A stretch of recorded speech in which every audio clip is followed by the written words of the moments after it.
The Permanent Secretary of the Ministry of Education and Sports, Ketty Lamaro, has called upon the general public to fully understand the ongoing institutional reforms and mergers, especially for the Uganda Business and Technical Examinations Board, UBTEB, and the Directorate of Industrial Training, DIT.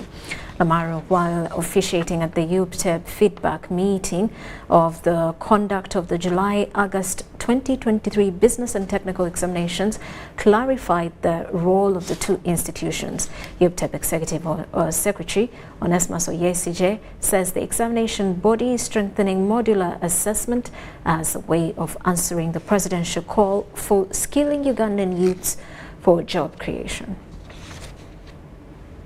Since Cabinet of Uganda government passed a resolution to merge different government's departments in 2021, there has been a number of debates as to who merges with who, and sooner or later, the number of government departments are going to reduce for the sake of curbing expenditures for public good. The Permanent Secretary at the Ministry of Education and Sports, Ketty Lamaro, says that unfortunately many Ugandans are still confusing the roles of some departments under her docket, like UBTEB and DIT. UBTEB has its own mandate and its own assessment mode, and the DIT also has its own area and mandate. I know there are reforms coming that will bring these two institutions together, but I know that they play different roles in the assessment of TVET. But this has been misunderstood by the public, and I think now it is we as the sector to clarify these issues. Lamaro was addressing heads of TVET institutions in Uganda at a feedback meeting organized by the Uganda Business and Technical Education Board. Therefore, I urge all stakeholders to prioritize the augmentation of TVET training enrollment, as well as the enhancement of the quality of training and facilities. If executed effectively, this approach will significantly improve the employability of TVET graduates. The Executive Secretary, UBTEB, Onesmus Oyesigye, says teamwork between the examination body and the TVET institutions will go a long way to streamline the assessment and performance of the learners.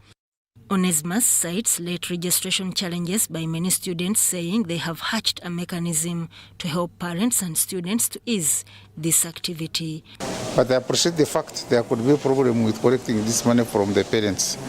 But this time, our system allows the student to enter the system, pay the money through pay school fees portal, and register. So that we have, at least by the time, within the last 3 weeks to the examination, we should have all the data of the students we are going to assess. Onesmus further elaborates how UBTEB has managed to have excellent assessment and examination series of April and May, July and August 2023. And the heads of TVET centers have also been constantly engaged on clarity in modular assessment and online examination information management system. I'm aware of the emerging issues being jointly handled to ensure that changes are feasible, functional and sustainable. Many members of the technical and vocational institutions are appealing to government to subsidize on the equipment and tools used during examination and assessment season as a way of reducing the burden on the parent of the learners. Going through that system, it's really, really expensive, and that's one of the challenges that we have, that sometimes you cannot, as a training institution, demand for all the money that would require somebody to get all the materials that he needs. Ask that maybe government to create a special arrangement or reprieve on how to manage the training tools and equipment and so forth. Otherwise, it's been a pinch. We have not found any problems with modularized assessment. Basically, at the Uganda Institute of Technology, we emphasize practical skills. So we do little of theory work. That Kaye and Douglas Setumba, UBC News.